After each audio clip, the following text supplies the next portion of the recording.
இன்றைக்கு 8 முதல் 13 வசனங்களை வாசிக்கிறேன். உங்கள் விசுவாசம் உலகமெங்கும் பிரசித்தமாகிறபடியினாலே முதலாவது நான் உங்கள் எல்லாருக்காகவும் இயேசு கிறிஸ்து மூலமாய் என் தேவனை ஸ்தோத்திரிக்கிறேன். நான் ஜெபம் பண்ணும் போதெல்லாம் இடைவிடாமல் உங்களை நினைத்துக் கொண்டிருக்கிறதை குறித்து தமது குமாரனுடைய சுவிசேஷத்தினாலே என் ஆவியோடு நான் சேவிக்கிற தேவன் எனக்கு சாட்சியாய் இருக்கிறார். நீங்கள் ஸ்திரப்படுவதற்காக ஆவிக்குரிய சில வரங்களை உங்களுக்கு கொடுக்கும்படிக்கும் உங்களிலும் என்னிலும் உள்ள விசுவாசத்தினால் உங்களோட கூட நானும் ஆறுதல் அடையும்படிக்கும் உங்களை காண வாஞ்சியாய் இருக்கிறபடினாலே எவ்விதத்திலாவது நான் உங்களிடத்தில் வருவதற்கு தேவனுடைய சித்தத்தினாலே எனக்கு நல்ல பிரயாணம் சீக்கிரத்தில் கிடைக்க வேண்டும் என்று வேண்டிக் கொள்கிறேன். சகோதரரே, புற ஜாதிகளான மற்றவர்களுக்குள்ளே நான் பலனை அடைந்தது போல உங்களுக்குள்ளும் சில பலனை அடையும்படிக்கு உங்களிடத்தில் வர பலமுறை யோசனையாயிருந்தேன். ஆயினும் இதுவரைக்கும் எனக்கு தடை உண்டாயிற்று என்று நீங்கள் அறியாதிருக்க எனக்கு மனதில்லை. இந்த 8 முதல் 13 வசனங்கள் அடுத்த கருத்தை நமக்கு வலியுறுத்துகிறது. இந்த 8 முதல் 13 வசனங்களிலிருந்து சில காரியங்கள் இன்றைக்கு சொல்ல போகிறோம். இந்த காரியங்கள் சபையை குறித்ததா இருக்கிறது. ரோமாபுரியில் உள்ள சபை எப்படிப்பட்டதா இருந்தது என்பதை நமக்கு காண்பிக்கிறது. ரோமாபுரியில் உள்ள சபை எப்படிப்பட்டதா இருந்தது என்பதை பார்க்கும்போது இன்றைக்குள்ள சபைகள் எப்படிப்பட்டதா இருக்க வேண்டும் என்பது நமக்கு விளங்குகிறது. அந்த சபையின் மேன்மையை குறித்து, அந்த சபையில் காணப்பட்ட நல்ல காரியங்களை குறித்து அப்போஸ்தலனாகிய பவுல் இங்கே பேசுகிறார். அவைகளை இன்றைக்கு நாம் போதிப்போம். ஒவ்வொரு நாள் வரும்போதும் விதவிதமான காரியங்களை நாம் போதிக்க போகிறோம். ஏனென்றால் அப்படிதான் இந்த வசனங்கள் செல்லுகிறது. முதலாவது, ரோமாபுரியில் உள்ள சபை எப்படி உண்டானது என்பதை நாம் சற்று சிந்தித்து பார்க்க வேண்டும். முதல்லேயே நான் உங்களுக்கு சொன்னேன் ஆரம்பித்த போதே, ரோமாபுரியில் உள்ள சபை எந்த அப்போஸ்தலனாலும் உருவாக்கப்படவில்லை. பேதுரு அங்கே செல்லவில்லை, பவுல் அப்போஸ்தலன் அங்கே அந்த நேரத்திலே சென்றிருக்கவில்லை. சபை அங்கே பரிசுத்த ஆவியானவருடைய கிரியினால் ஜனங்களுக்குள்ளாக, சில ரட்சிக்கப்பட்ட விசுவாசிகளுக்குள்ளாக கிரியை செய்த பரிசுத்த ஆவியானவர் அப்படி ரட்சிக்கப்பட்ட மற்றவர்களையும் அங்கே ஒன்று கூடி சேர்த்தார். ரோமாபுரி அன்றைக்கு பெரிய வர்த்தக மையமாக இருந்தது, தலைநகரமாக இருந்தது. எல்லா all roads go to Rome என்று அந்த காலத்திலே சொன்னார்கள். எல்லா பாதைகளும் கடைசியில ரோமாபுரிக்கு தான் செல்லும் என்று சொல்லுவார்கள். அதுதான் உலகத்துக்கே மையமாக இருந்த இடம், பிரசித்தி பெற்ற இடம். அங்கிருந்து பல திசைகளிலே மக்கள் சென்று வாழ்ந்தார்கள், பல திசைகளிலே சென்று வியாபாரம் செய்தார்கள் மற்றும் பல காரியங்களுக்காக உலகமெங்கும் பரவி சென்றார்கள். ரோமாபுரியிலிருந்து பிறகு ரோமாபுரிக்கு திரும்பி வந்தார்கள். அப்படி சென்ற ஜனங்கள் பல இடங்களிலே கிறிஸ்துவின் சபைகள் இருக்கும் இடங்களுக்கு சென்று அங்கே ரட்சிக்கப்பட்டு சுவிசேஷத்தினால் அவர்களுக்குள்ளாக ஒரு பாதிப்பு ஏற்பட்டு இயேசுவை ஏற்றுக்கொண்டு ரட்சிக்கப்பட்டவர்களாய் ஆவியினால் நிரம்பினவர்களாய் அவர்கள் ரோமாபுரிக்கு திரும்பி வந்தார்கள். இங்கே வந்தால் சபை கிடையாது, இங்கே ஆராதிக்க இடம் கிடையாது. இவர்கள் தனிப்பட்ட விசுவாசிகளாய் அங்கங்கே பல பல ஊர்களிலே இயேசுவை ஏற்றுக்கொண்டு யூதர்களும் கிரேக்கர்களும் மற்ற பல ஜாதியார்களுமாய் அவர்கள் கிறிஸ்துவை ஏற்றுக்கொண்டவர்களாய் ரோமாபுரியிலே வந்தார்கள். ஒருவரை ஒருவர் அறியாமல் இருந்திருக்கலாம், ஆனாலும் நாளடைவிலே அவர்களுக்குள்ளாக கிரியை செய்கிற ஆவியானவர் அவர்களை ஒன்று கூட்டி சேர்த்தார். சபை எப்படி கட்டப்படுகிறது என்பதை குறித்து ஒரு காரியத்தை நான் இங்கே காண்பிக்க விரும்புகிறேன். சபை எப்படி கட்டப்படுகிறது என்பதை நாம் அறிந்து கொள்ள வேண்டும். ஏன் கட்டப்படுகிறது, எப்படி கட்டப்படுகிறது, எப்படி சபை கூடுதல் என்று ஒன்று வருகிறது, எப்படி ஒரு சபை ஆரம்பமாகிறது, உருவாகிறது என்பதை நாம் சற்று கவனிக்க வேண்டும். பரிசுத்த ஆவி ரட்சிக்கப்பட்டவர்கள், ஆவியினால் நிரப்பப்பட்டவர்கள் அப்படிப்பட்டவர்களை காணும்படியாக ஏங்குகிறார்கள். அப்படிப்பட்ட மற்றவர்களோடு ஐக்கியம் கொள்ளும்படியாக அவர்களுக்குள்ளாக ஒரு தாகம், ஒரு வாஞ்சை, மற்றவர்களோடு கூடி ஜெபிக்க வேண்டுமே, மற்றவர்களோடு கூடி ஆராதிக்க வேண்டுமே, இப்படி என்னை போல விசுவாசிக்கிறவர்களை நான் சந்திக்க வேண்டுமே, அவர்களோடு சேர்ந்து தேவனுடைய வார்த்தையை நான் படிக்க வேண்டுமே என்கிற ஒரு தீராத வாஞ்சை அவர்களுக்குள்ளாக உண்டாகிறது. இதற்கு 3 காரணங்கள் வேதத்தின் அடிப்படையில் நான் சொல்ல விரும்புகிறேன். ஏன் இப்படிப்பட்ட ஒரு வாஞ்சை உண்டாகிறது, ஏன் சபை கூடி வருதலை ஆண்டவர் எப்படி ஏற்படுத்துகிறார் என்பதை குறித்து சொல்ல விரும்புகிறேன். 1, நாம் தேவனுடைய பிள்ளைகளாகிறோம். ரட்சிக்கப்படும் போது தேவனுடைய பிள்ளைகளாகிறோம். பிள்ளைகளாகும் போது ஒரு குடும்பத்திலேயே நாம் அங்கத்தினர் ஆகிறோம். அந்த குடும்பத்தில் இன்னும் பல்லாயிரக்கணக்கான அங்கத்தினர்கள் இருக்கிறார்கள், உலகம் முழுவதும் இருக்கிறார்கள். தேவனுடைய குடும்பத்தில் அங்கத்தினர்களான ஒவ்வொருவரும் தங்களுடைய சகோதர சகோதரிகளை தேடி ஓடுகிற அந்த ஒரு ஆவல் அவர்களுக்குள்ளாக இருக்கிறது. ஒரு குடும்பம் மாதிரி ஆயிடுது. அதன் பிறகு அந்த குடும்பத்தை விட்டு பிரிந்து இருக்க அவர்களுக்கு மனம் இல்லை. ஒரு குடும்பத்தை இவர்கள் சேர்ந்தவர்களாக இருக்கிறபடினாலே அந்த குடும்பத்தை நோக்கி ஒரு ஈர்ப்பு இருக்கிறது. அந்த குடும்பம் ஒன்றாய் கூடி வர வேண்டும், ஒன்று சேர வேண்டும் என்கிற ஒரு பெரிய ஒரு ஈர்ப்பு அங்கே இருந்து கொண்டே இருக்கிறது. மற்ற தேவனுடைய பிள்ளைகளோடு சந்திக்க வேண்டுமே, அவர்களோடு கூட வேண்டுமே என்கிற ஒரு வாஞ்சை இருந்து வருகிறது ஜனங்களுக்குள்ளாக. அது வேதத்தின் அடிப்படையிலே இருக்கிறது. ஏனென்றால் நாம் எல்லாரும் தேவனுடைய பிள்ளைகள். நாம் ஒன்று கூடி வருவதிலே சந்தோஷப்படுகிறோம். ஒரு குடும்பத்திலே எப்படி சகோதர சகோதரிகள் உறவினர்கள் ஒன்றாய் கூடி வரும்போது எப்படி சந்தோஷப்படுகிறார்களோ அதுபோலவே நாம் ஒன்றாய் கூடி வரும்போது நாம் கிறிஸ்துவுக்குள் சகோதர சகோதரிகளா இருக்கிறபடினாலே அதுல ஒரு பெரிய சந்தோஷம், மகிழ்ச்சி நமக்கு உண்டாகிறது. இரண்டாவது காரியம், சபை கூடி வருவதில்லை. நாம் சபை கூடி வரும்போது நாம் தேவனுடைய வாசஸ்தலமாய் இருக்கிறோம் என்று வேதம் போதிக்கிறது. 1 பேதுரு 2ஆம் அதிகாரம் 5ஆம் வசனத்திலே சொல்லுகிறது, நாம் ஜீவனுள்ள கற்களாய் இருக்கிறோமாம். ஜீவனுள்ள கற்களாய் இருக்கிறபடினாலே இந்த ஜீவனுள்ள கற்களை வைத்து, கற்களை ஒன்றின் மேல் ஒன்றாக வைத்து, சாதாரண கற்களை வைத்து எப்படி கட்டடத்தை கட்டுகிறார்களோ அதுபோல ஜீவனுள்ள கற்களை வைத்து தேவனுடைய வாசஸ்தலம் கட்டப்படுகிறது. தேவன் தங்குமிடமாக நாம் இருக்கிறோம். உண்மையாக ஒவ்வொரு விசுவாசியும் தேவன் தங்குமிடம் தான். நம்முடைய சரீரம் தேவனுடைய ஆலயமாக இருக்கிறது என்று வேதவசனம் நமக்கு சொல்லுகிறது. நாம் தனிப்பட்ட முறையிலேயும் தேவனுடைய வாசஸ்தலமாக இருக்கிறோம். நாம் ஒன்று கூடி வரும்போது ஒரு கல் மீது இன்னொரு கல் வைத்து கட்டடம் கட்டப்படுவது போல இசைவாய் அவைகள் வைக்கப்பட்டு ஒழுங்காய் அது கட்டப்படுகிறது போல அதிலே வந்து குடியேறுகிறார்கள் ஜனங்கள். ஒரு வீட்டில் வந்து கட்டப்படும் போது அதுபோல நாம் இசைவாய் ஒன்றாய் இணைக்கப்படும் போது, அப்படியாய் கட்டப்படும் போது, சபையாய் கட்டி எழுப்பப்படும் போது தேவனே வந்து தங்குகிற இடமாக அந்த சபை இருக்கிறது என்று வேதவசனம் போதிக்கிறது. தேவன் வந்து தங்குமிடம். கொஞ்சம் யோசித்து பாருங்கள். நாம் கட்டப்பட்டால்தான் அந்த அனுபவத்துக்குள்ளாக நாம் வர முடியும். தனிப்பட்ட முறையிலே நாம் தேவனுடைய வாசஸ்தலமாய் இருக்கலாம். ஆனால் எல்லாரும் ஒன்றாய் கூடி கற்களை போல ஒன்று மேல் ஒன்று வைக்கப்பட்டு இசைவாய் வைக்கப்பட்டு கட்டப்பட்ட பிறகு நாம் விசேஷமான விதத்திலே தேவனுடைய வாசஸ்தலமாய் இருக்கிறோம். சாலமோனுடைய ஆலயம் கற்களால் கட்டப்பட்டது, செத்த கற்களால் கட்டப்பட்டது, உயிரில்லாத கற்களால் கட்டப்பட்டது, சாதாரண கற்களால் கட்டப்பட்டது. அப்பேற்பட்ட கட்டிடத்திலே தேவன் வந்து வாசம் பண்ணினார். தேவன் வந்து அவருடைய பிரசன்னத்தை வெளிப்படுத்தினார். அங்கே அவர்கள் ஆராதிக்க நிற்க கூட முடியாமல் இருந்தது. அவ்வளவு வல்லமையாக தேவனுடைய பிரசன்னம் அந்த கூடி வருதலே, அந்த ஆலயத்துக்குள்ளாக, கற்களால் கட்டப்பட்ட அந்த ஆலயத்துக்குள்ளாக தேவனுடைய பிரசன்னம் அவ்வளவு அதிகமாக இருந்தது. அப்படி என்று சொன்னால் ஜீவனுள்ள கற்களாய், ரட்சிக்கப்பட்டவர்களாய், ஆவியில் நிரப்பப்பட்டவர்களாய், தேவனுடைய ஜனமாய் நாம் கல்லின் மேல் கல் வைத்து கட்டுவது போல சபையாய் கட்டப்படும் போது அங்கே தேவனுடைய பிரசன்னம் எவ்வளவு அதிகமாய் இருக்கும் என்பதை எண்ணி பார்ப்போம். அது மட்டுமில்லாமல் பழைய ஏற்பாட்டிலே ஆசரிப்பு கூடாரம் என்று ஒன்று இருந்தது. அதை குறித்து வாசிக்கிறோம். தேவனே அதை கட்ட சொன்னார், தேவனே அதை உருவாக்க சொன்னார். அதனுடைய வடிவமைப்பும் அதனுடைய பொருட்கள் எல்லாம் தேவனால் சொல்லி அப்படியே செய்யப்பட்டது.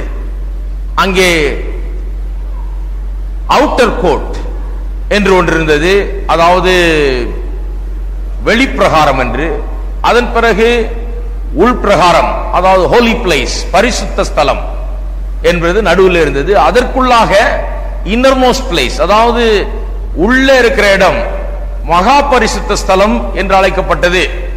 வெளியிலே இந்த வெளிப்பிரகாரத்திலே திறந்த வெளியாக இருந்தபடினாலே சூரிய ஒளி அங்கே வீசினது, அந்த வெளிச்சம் அங்கே இருந்தது.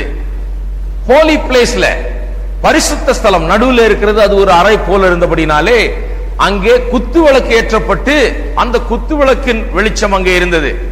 அதுதான் அந்த இடத்திற்கு வெளிச்சம். ஆனால் மகா பரிசுத்த ஸ்தலத்திலே எந்த ஜன்னலும் கிடையாது.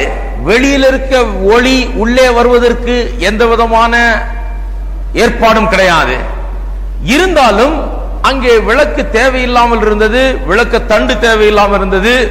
ஜன்னல் தேவையில்லாமல் இருந்தது, வேறு ஒளி தேவையில்லாமல் இருந்தது. ஏனென்றால் அந்த மகா பரிசுத்த ஸ்தலத்திலே தான் தேவன் வாசம் பண்ணினாராம். தேவனே அங்க வாசம் பண்ணினதுனால அவரே ஒளியா இருந்தார், அவரே வெளிச்சமா இருந்தார்.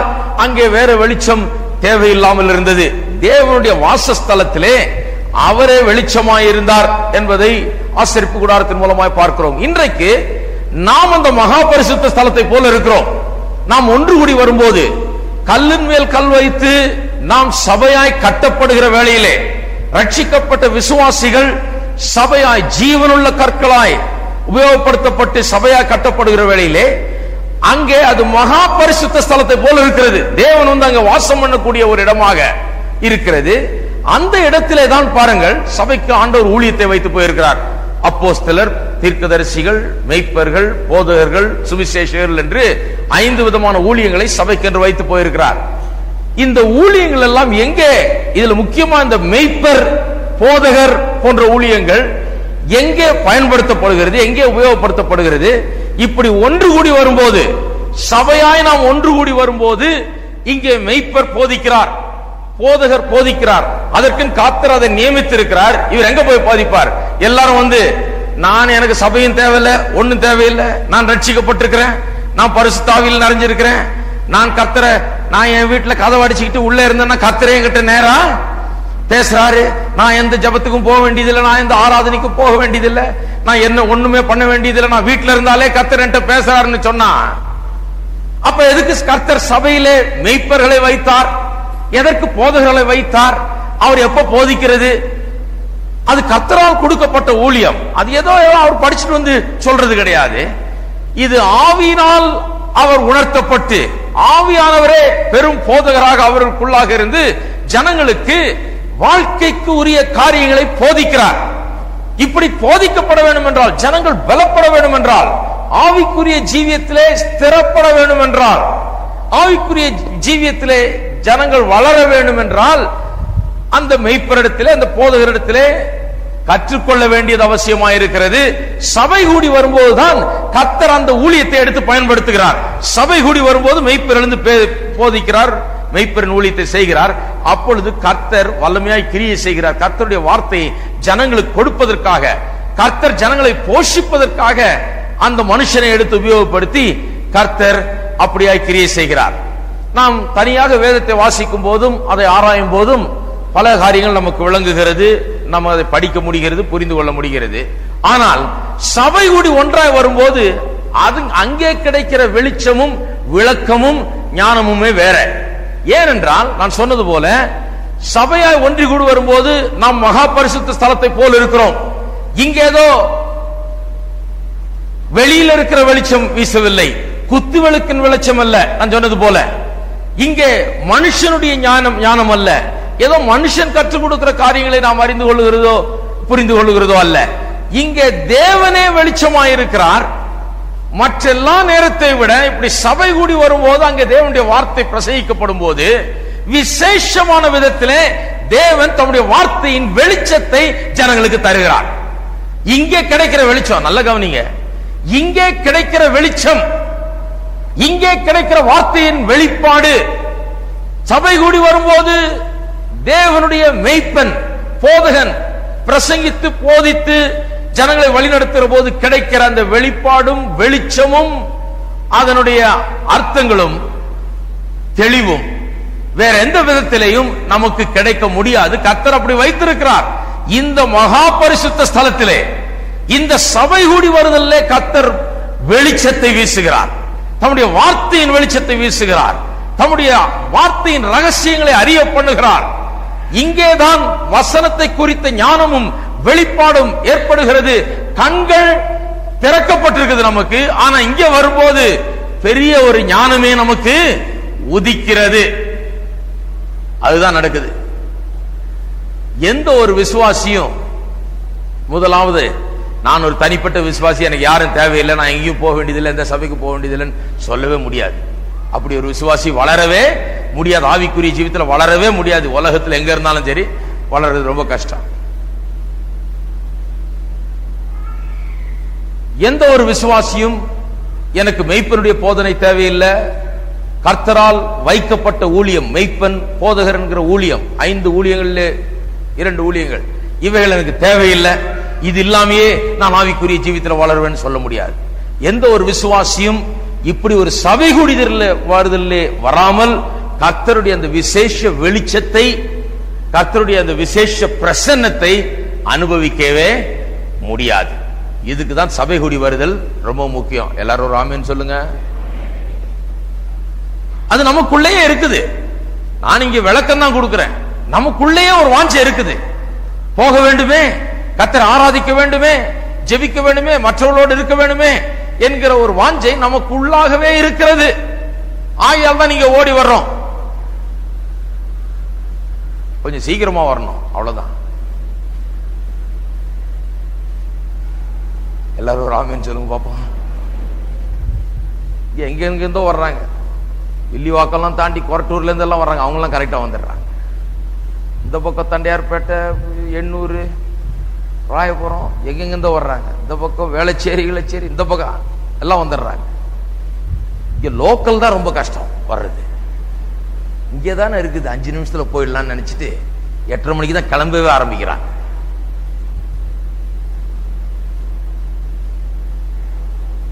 சபை கூடி வருதல்னா யாரு? எனக்காக கூடி வர்றீங்க? இல்ல ஏதோ உங்க தாத்தா பாட்டி சொன்னாங்க கூடி வர்றீங்களா? கிடையாது. ரட்சிக்கப்பட்ட விசுவாசிகளுக்குள்ளாக உள்ளே ஒரு பெரிய ஆர்வம், தனியாத ஒரு ஆர்வம். போகணும். அங்க போகாம என்னால இருக்க முடியாது. அங்க கிடைக்கிற வெளிச்சம் எனக்கு எங்கேயும் கிடைக்காது. அங்கே கிடைக்கிற எனக்கு வெளிப்பாடு எனக்கு எங்கேயும் கிடைக்காது. அங்கே நான் உணர்கிற தேவனுடைய பிரசன்னத்தை நான் எங்கேயும் உணர முடியாது. அந்த அனுபவம் எனக்கு எந்த விதத்திலும் கிடைக்க வாய்ப்பில்லை. இது கர்த்தரால் நியமிக்கப்பட்ட ஒன்று. சபை கூடி வருதலை அசட்டை பண்ணாதிருங்கள், அதுக்கு தான் சொல்றாரு. ஏன் அதை அசட்டை பண்ணும்போது, அதை லேசா நினைக்கும் போது, அதை ஒண்ணுல்லாத நினைக்கும் போது நம்முடைய ஆசீர்வாதத்தை இழந்து விடுகிறோம். பெரிய ஆசீர்வாதத்தை நாம் இழந்து விடுகிறோம். இவ்வளவு தூரத்துல இருந்தெல்லாம் வர்றாங்க. எல்லாம் வந்து பார்த்தா அவங்க நமக்கு முன்னாலே, எனக்கு முன்னாலே வந்து நிற்கிறாங்க. நான் 8 மணிக்கு கரெக்டா வர்றேன், எனக்கு முன்னாலே வந்து உட்கார்ந்திருக்காங்க. இன்னும் கேட்டா பாண்டிச்சேரியில இருந்து வர்றாங்க, காஞ்சிபுரத்துல இருந்து வர்றாங்க. இதெல்லாம் தெரியாது உங்களுக்கு. தாம்பரத்துல இருந்து வர்றாங்க, இங்க இருந்து வர்றாங்க. ஏன்? உள்ளத்திலே ஒரு வாஞ்சை, அன்னைக்கு போய் ஆகணும். அங்க போகலனா எனக்கு ஒரு பெரிய ஆசீர்வாதத்தை நான் இழந்து விடுகிறேன் என்கிற ஒரு பெரிய வாஞ்சை. இப்படிப்பட்ட வாஞ்சை உள்ளவர்கள் தான் ரோமாபுரியில் இருந்திருக்கிறார்கள். எங்கேயோ போய் ரட்சிக்கப்பட்டு, ஏதோ ஊர்ல போய் கர்த்தரை பற்றி கேள்விப்பட்டு, அங்க ரட்சிக்கப்பட்டு, அங்க ஆவியை பெற்று, இங்க வந்து ரோமாபுரியில பல விதமான வியாபாரத்தையும் தொழிலையும் செய்து கொண்டிருக்கிறார்கள். ஆனால் அவர்களுக்கு உள்ளத்துக்குள்ள ஒரு பெரிய வாஞ்சை, மற்றவர்களோடு கூடி ஜெபிக்க வேண்டும், மற்றவர்களோடு கூடி ஆராதிக்க வேண்டும், கர்த்தருடைய வார்த்தையை போதிப்பதை கேட்க வேண்டும் என்கிற வாஞ்சையினாலே அப்படியே ஒன்னா சேர்ந்துருச்சு சபை. ஆட்டோமேட்டிக்கா உருவானது அது. ஆவியானவரால் ஒன்றாய் ஏற்படுத்தப்பட்ட சபைதான் ரோமாபுரியில் உள்ள சபை. 3வது காரியம்,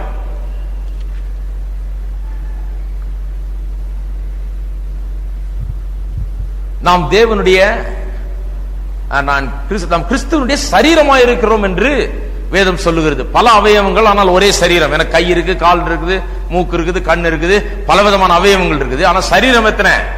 1. வேதவசனம் கர்த்தருடைய சபையை அப்படியாய் சொல்லுகிறது. நாம் எல்லாம் பல அவயவங்களாம். ஒருத்தர் மூக்க போல இருக்கலாம், ஒருத்தர் கண்ணை போல இருக்கலாம், ஒருத்தர் காதை போல இருக்கலாம், ஒருத்தர் காலை போல இருக்கலாம், ஒருத்தர் கையை போல இருக்கலாம். ஆனால் நாம் எல்லாரும் என்னவா இருக்கிறோம்? ஒரே சரீரமாய் இருக்கிறோம். ஆகையால் நமக்குள்ளே ஒரு இசைவு, ஒரு இணைப்பு இருந்து கொண்டே இருக்கிறது. இந்த சபை கூடி வருதல் என்பது அந்த இணைப்பு தான். ஒரு வீட்டுக்கு போறீங்க, கை லிவிங் ரூம்ல சோஃபால கிடக்குது, கால் டைனிங் ஹால்ல கிடக்குது, தலை பெட்ரூம்ல கிடக்குது. ஓடியே வந்துருவோம் வெளியே. ஐயோ இது என்ன அது இல்லையா? வீடாது பேய் பிசாசு இருக்கிறனால இடம் நினைச்சுக்கிட்டு அலறி அடிச்சுட்டு ஓடிடுவோம். சரீரம்னா அப்படி இருக்கணும். கை இருக்க வேண்டியது இடத்துல இருக்கணும், கால் இருக்க இடத்துல வேண்டிய பொருந்தி இருக்க வேணும், மூக்கு இருக்க வேண்டிய இடத்துல இருக்கணும், கண்ணு இருக்க வேண்டிய இடத்துல இருக்கணும். எல்லாம் அது இருக்க வேண்டிய இடத்துல எல்லாம் இசைந்து இருக்கிறது மட்டுமல்லாமல் இசைந்து செயல்பட வேணும். அதுதான் சபை. நாம் ஏன் ஒண்ணு கூடி வரணும்? இந்த கை எப்படி இங்கேயே ஒட்டிட்டு இருக்கிறோம், அது போல நாமும் சபையோடய ஒட்டிக்கிட்டே இருக்கிறோம். பிரிய முடியாது நம்மால. கால் எப்படி நம்முடைய சரீரத்தை விட்டு அப்படி வெட்டி துண்டா போயிடுறது இல்ல. இது நம்ம காலோட நம்ம சரீரத்தோட சரீரமா இருந்து கொண்டிருக்கிறது. அதுபோல நமக்குள்ளாக நம்மை அறியாமல் நம்மால் விவரிக்க முடியாத ஒரு இணைப்பு ஒன்று இருக்கிறது. ஒரு ஆவிக்குரிய இசைவு இணைப்பு நமக்குள்ளாக இருக்கிறது. எத்தனை பேர் அப்படிப்பட்ட ஒரு இசைவை உணர்றீங்க? அப்படிப்பட்ட ஒரு இசைவு நமக்குள்ளாக இருக்குது. ஆட்டோமேட்டிக்கா அது போய் சேர்ந்துக்குது. அது அப்படிதான் இருக்கும். அதுதான் அதனுடைய நிலை. பல அவயவங்கள் ஆனால் ஒரே சரீரம். இப்படிதான் ரோமாவுடைய சபை அங்கே உண்டானது, உருவானது. எப்படி? எங்கெங்க இருந்தோ வந்த விசுவாசிகள், எங்கெங்கிருந்தோ ரட்சிக்கப்பட்டு ரோமாபுரியில் வந்து வாழ்ந்தவர்கள் திடீரென்று ஒருவர் சந்திக்க ஆரம்பிக்கிறார்கள். ஐயோ, நீங்களும் இயேசுவை விசுவாசிக்கிறீங்களா? ஆமாங்க, நானும் விசுவாசிக்கிறேன். ஐயோ, நானும் அங்க போய் ரட்சிக்கப்பட்டு வந்தேங்க. எங்க இருக்கிறீங்க சொல்லுங்க, நம்ம கூடி ஜெபம் பண்ணலாம். இப்படிதான் ஆரம்பிச்சது. நம்ம கூடி கர்த்தருடைய வார்த்தையை படிப்போமே, நாம் கூடி ஒருத்தருடைய தேவைகளுக்காக இன்னொரு ஜெபம் பண்ணுவோமே என்று சொல்லி இப்படி ஆரம்பித்ததுதான். கொஞ்சம் கொஞ்சமாக அப்படிப்பட்டவர்கள் கேள்விப்பட்டு, ஓ, அங்க நடக்குதாமே, அங்க இருக்கிறாங்களாமே, கிறிஸ்துவ விசுவாசிக்கிற விசுவாசிகள் இங்க இருக்கிறார்களாமே என்று சொல்லி ஆவியானவர் கொண்டு வந்து ஒன்றா சேர்த்தார். இன்னைக்கு எப்படி ஆரம்பிக்கிறாங்கன்றது வேற பிரச்சனை. இன்னைக்கு வந்து ஒரு சபையில இருந்துட்டு கோச்சிட்டு போய் இன்னொரு சபை ஆரம்பிக்கிறாங்க. எனக்கு அவர் மேல கோபம், ஆகையால் நான் இன்னொரு சபையை ஆரம்பிச்சிடுறேன். விளையாட்டா இருக்குது உங்களுக்கு சபை ஆரம்பிக்கிறதுனா. ஒருத்தர் சொல்றாரு, எனக்கு ஒரு சபை ஆரம்பிச்சிருக்கையா சார், ரொம்ப சந்தோஷம். இன்னும் 1000 சபை வந்தாலும் நல்லதுதான். எவ்வளவு ஆத்துமாக்கள் இருக்காங்க, லட்சக்கணக்கில் கோடி கணக்கில் இருக்கிறாங்க ஜனங்க. கண்டிப்பா ஆரம்பிங்க பிரதர். அதான் பிரதர், இப்ப ஈவினிங் சர்வீஸ் வச்சிருக்கேன் பிரதர். அப்பதான் இந்த மற்ற சபையில இருக்கவங்க எல்லாம் வருவாங்க பாருங்க ஈவினிங் சர்வீஸ்க்கு. வந்தாங்கன்னா அப்படியே போட்டு ஞாயிற்றுக்கிழமை காலையிலேயே ஆரம்பிச்சிருவேன் நான். அவங்கள வச்சு இப்படியே சொல்றேன். காலையில கை வச்சுட்டேன் நான். எங்க தான் போய் இது முடியுமோ? அவர் சபை ஆரம்பிக்கிறது எங்க கத்துக்கிட்டாருன்னு தெரியல. Evening service ஆரம்பிக்கிறாராம். ஆரம்பிச்சோன்னா மற்ற சபையில இருக்கவங்க எல்லாம் வருவாங்களாம் ஈவினிங் சர்வீஸ்க்கு. ஏன்னா மார்னிங் அங்க போயிட்டு இவர் அங்க போய் சொல்வாரு, ஐயா உங்க சபை மார்னிங் போய்ங்க, எங்க எதுக்கு ஈவினிங் ஆகுது வாங்க. இங்க ஈவினிங் வந்த உடனே இங்கேயே மார்னிங்கும் வாங்கயா, எங்க கோயிலுக்கு வாங்க. அதுதான் ஊழியம். அப்படிதான் இன்றைக்கு சபைகள் ஆரம்பிக்கப்படுகிறது. இங்க வந்து ரட்சிக்கப்பட்ட 2 சகோதரிகளை சந்திச்சேன். இங்க ஒரு இடத்துல ஒரு குடியிருப்புல இருக்கிறாங்க. அவங்க அங்கே இந்துக்கள் மற்ற கத்தோலிக்க பேக்ரவுண்ட்ல இருந்து ரட்சிக்கப்பட்டவங்க. அங்க வந்து ஞானஸ்தானம் எடுத்து இங்க ஒழுங்கா வந்துட்டு இருக்காங்க. அந்த ஒரு வாலிப பெண் சொல்லுது என்னட்ட, பாஸ்டர் இங்க கோயிலுக்கு வர்றதுக்குள்ள நான் எத்தனை இடையூறை சந்திக்க வேண்டியதா இருக்கு. என்ன இங்க இருந்து இந்த குடியிருப்புல இருந்து வெளியே அங்க வாசல் கிட்ட போறதுக்குள்ள அங்க ஒருத்தர் நிக்கிறாராம் பாஸ்டர். எங்க போற? நான் போறேன் கோயிலுக்கு. எந்த கோயிலுக்கு போற? அங்க போறேன். யார் உங்க பாஸ்டர்? பேர சொன்ன. அவர்கிட்டயா போற நீ? இப்படிதான் உடுத்திட்டு வர சொன்னார் அவரு. இதான் போதிக்கிறாராங்க. என்ன போதிக்கிறாரு அவங்க? எதுக்கு இங்க இருந்து பஸ் ஏறி அங்க போற நீ? உன் வீட்டு வாசல்லையே நான் உனக்குன்னு கோயில் வச்சிருக்கிறேன். என்ன அதிசயம்! இவங்களுக்கும் கோயில் கட்டியிருக்காரு வீட்டு வாசல்லையே. நீ எதுக்கு இங்க இருந்து பஸ் ஏறி அங்க போற? இதுல விசேஷம் என்னன்னா, நல்ல கவனிங்க, இதுல விசேஷம் என்னன்னா, எங்க அப்பா மூலமா ஒரு ஆள் ரட்சிக்கப்பட்டார். அந்த காலத்துல எங்க அப்பா இங்க ராக்ஸி தியேட்டருக்கு எதிர்க்க தெருவில் நின்று ஓன்னு பிரசங்கம் பண்ணிட்டு இருந்தாரு. அங்க ஒரு ஆள் படம் பார்த்துட்டு வெளியே வந்து ஒரு சிகரெட்டை பார்த்து வச்சு இப்படியே எட்டி பார்த்தார். வாலிபனே கத்தர் ஒன்னு அழைக்கிறாரு. நேரம் வந்துட்டாரு. சிகரெட்டை கீழே போட்டு வந்து ஒப்பு கொடுத்தார். அன்னைக்கே ரட்சிக்கப்பட்டார். அவர் வந்து கிராமத்துல போய் ஊழியம் செய்து இந்த ஆள் ரட்சிக்கப்பட்டார். இந்த பாஸ்டர் இங்க நிறுத்தினார். அவர் ரட்சிக்கப்பட்டு இங்க வந்து இந்த கொட்டையெல்லாம் இடிஞ்சு விழுந்து எங்கிட்ட வந்தார். ஐயா கொட்டையை போடணும். கொட்டையை கூட நான் உதவி செய்த பாவம் என்னத்தையும் கொட்டையை விழுந்து போச்சா, கொட்டையை போட்டுக்கையா நல்லா நடத்தியான்னு உதவிச்சேன். கொட்டையை போட்டுட்டு என் காசை வாங்கி கொட்டையை போட்டுக்கிட்டு வர்றவள் உனக்கு இதான் போதிக்கிறாரோ, நீ அங்கேயா போற? இவரே எங்கிட்ட வந்தவர் தான். இதை யார் சொல்றது? இவரே இங்க வந்தவர் தான். இவர் கொட்டையே நான் போட்ட கொட்டையை தான். இவர் ரட்சிக்கப்பட்டதே எங்க அப்பாலாம் அந்த காலத்துல ஊழியம் செய்தனால தான் இன்னைக்கு அவர் ஊழியமே செய்யறாரு. ஏன்னா சபையை கட்டுறது எப்படின்னு தெரியல. சபையை கட்டுறது நல்லது, ஆரம்பிக்கட்டும் சபை, எத்தனை சபை வேணா ஆரம்பிக்கட்டும். ஆனா எப்படி ஆரம்பிக்க வேணும் என்று தெரியாமல் இப்படி ஆரம்பிச்சுக்கிட்டு இருக்கிறாங்க. நாங்க போய் சபை ஆரம்பிக்கிறோம், குரூசேட் வைக்கிறோம், ஊர் ஊரா போய் பெரிய கூட்டங்கள் வைக்கிறோம், ஆயிரக்கணக்கான மக்கள் கூடுறாங்க. அங்க வந்து பாத்தீங்கன்னா ஒரு கிறிஸ்தவங்க இருக்க மாட்டாங்க. கிறிஸ்தவங்க எங்க தெரியுமா இருப்பாங்க? பைபிளை சுத்திட்டு அப்படியே ஓரத்துல சுத்திக்கிட்டு இருப்பாங்க, ஒரு 10 பேர். அப்படி கூட்டத்துல யாரும் கிறிஸ்தவங்களே இருக்க மாட்டாங்க. எந்த கோயில்ல போய் நோட்டீஸ் தரது கிடையாது, கோயிலுக்கு முன்னால போஸ்டர் ஓட்டுறது கிடையாது, எதுவுமே பண்றது கிடையாது, யாருக்குமே இது பண்றது கிடையாது. நாங்க பாட்டுக்கு போய் கிராமம் கிராமமா போய் சந்தை சந்தையா போய் தெரு தெருவா போய் வீடு வீடா போய் நோட்டீஸை கொடுத்து 99% எல்லாம் இந்துக்களும் புறஜாதியர் மற்ற புறமதஸ்தவர்களையும் தான் நாங்கள் அங்க அழைக்கிறோம். அவங்க வந்து கூடுறாங்க. வந்து கூடி கூட்டம் நடத்தி அநேகருக்கு சுகமாகுது. இப்ப கூட வத்தலகுண்டுல இருந்து ஒரு பாஸ்டர் போன் பண்ணி எனக்கு சொன்னார், வத்தலகுண்டுல நடந்த கூட்டத்தில் ஒரு ஊம பையன் பேசி அந்த கிராமத்திலிருந்து 2 டெம்போ நிறைய ஜனங்க வர்றாங்களாம் அந்த ஆலயத்துக்கு. 2 டெம்போ நிறைய இந்துக்கள் 2 டெம்போ அமர்த்திக்கிட்டு ஒரு கிராமத்திலிருந்து ஒரு 25-30 பேர் மொத்தமா ஏறிட்டு கோயிலுக்கு வர்றாங்க. அப்படிதான் சபை ஆரம்பிக்கும். எங்க குருசைட்ல வந்து பாருங்க, நாங்க அனௌன்ஸ் பண்றோம், மற்ற சபைகளுக்கு போறவங்க தயவு செய்து வராதீர்கள் பண்ண சொல்லியிருக்கிறேன். நான் வராதீங்க, போயிடுங்க. அப்படியே இங்க வந்தீங்கன்னா உங்களுக்கு பிரயோஜனம் இல்லை. இங்க புது ஆட்களை வச்சு இங்க கத்து கொடுத்துட்டு இருக்கிறோம். இங்க வந்து நீங்க வந்து உங்களுக்கு ஏத்த ஒரு பிரசங்கம் பண்ணணும்னு பாப்பீங்க, இதெல்லாம் நடக்காது. நீங்க போய் அங்க நல்லா ஆசீர்வாதமா இருங்கன்னு அனுப்பிச்சிடுறோம். ஹலோ, இருக்கிறீங்களா? நானும் யாருக்கிட்ட போய் எங்க கோயிலுக்கு வாங்க எங்க கோயிலுக்கு வாங்கன்னு கூப்பிட்டதே கிடையாது. அது கர்த்தருடைய ஆவியானவர் அவர்களை நடத்தினால், அவர்களுக்கு அது பிரயோஜனமா இருந்தால், நாம செய்யறது அவர்களுக்கு பிரயோஜனமா இருந்தால், அவருடைய ஆவிக்குரிய ஜீவியம் அதன் மூலமாக ஆசீர்வதிக்கப்பட்டால் அவங்க வர்றாங்க. நான் போய் விசுவாசியை போய் நீ அந்த கோயிலுக்கு போவாது எந்த கோயிலுக்கு வாங்க, அந்த பொண்ணு சொல்லுது இவர்கிட்ட தப்பிச்சு இவர் அங்கேயே வீட்டு வாசலே கோயில் வச்சிருக்காரு, ஏதோ உருப்படியா பண்ண தானா போவாங்க, ஒண்ணும் பண்றது இல்ல போல இருக்கு. அதனால அங்கிருந்து பஸ் எடுத்து இங்க வர்றாங்க. இவர்கிட்ட தப்பிச்சு பஸ்ல ஏறின ஒரு அம்மா உட்காந்துட்டு இருக்குதான், பைபிளும் கையுமா. எங்க போற? நான் அந்த கோயிலுக்கு போறேங்க. எங்க கோயிலுக்கு வாங்க நீ? அற்புதமான ஊழியம், இதுதான் ஊழியம். இப்படிதான் சபைகள் கட்டப்படுது இன்னைக்கு. ஆனா ரோமாபுரியில் உள்ள சபை அப்படி கட்டப்படல. இவங்க போய் கேன்வஸ் பண்ணி அங்கேயும் இங்கே 4 பேர், இங்க 4 பேரை பிடிச்சி அங்க 4 பேரை பிடிச்சி கட்டப்படவில்லை. அது சபை கட்ட, அதெல்லாம் சபை கிடையாது, அதெல்லாம் கிளப். இப்படி கட்டுறவங்க எல்லாம் என்ன, ஒரு சின்ன கிளப் மாதிரி. அது இது சின்ன சங்கம் சேர்க்கிறாங்க, இவங்க வேண்டிய வேலையை நடத்துறாங்க. இது என்ன ஊழியமே கிடையாது. அது அது என்னன்னு எனக்கு சொல்ல விரும்பல. அது ஊழியமே கிடையாது, அது சபையே கிடையாது. அப்படி சேர்க்கிறது போய் ஆத்துமாக்கள் ரட்சிப்புக்குள்ளாக நடத்தி அவர்களை இங்க வந்து நான் ஆரம்பிச்சப்போ அப்படிதான் பண்ணேன். இந்த கல்லறையை எடுத்து ஒண்ணு இல்லாத இடத்தை எடுத்து மண்ணை போட்டு நிரப்பி யாரும் செய்யாத ஒரு காரியத்தை செய்து இதுக்கு நடுவில் மேடை போட்டு 20 நாள் 30 நாள் 20 நாள் 30 நாள் தொடர்ந்து பிரசங்கம் பண்ணிட்டே இருந்தேன். புதுசு புதுசா ஆளுங்க வந்தாங்க. ஆங்கிலோ இந்தியன்ஸ் எல்லாம் அதுக்கு முன்னால எங்க இருந்தாங்கன்னு யாருக்கும் தெரியாது. திடீர்னு பார்த்தா எல்லாம் இங்க இருக்கிறாங்க.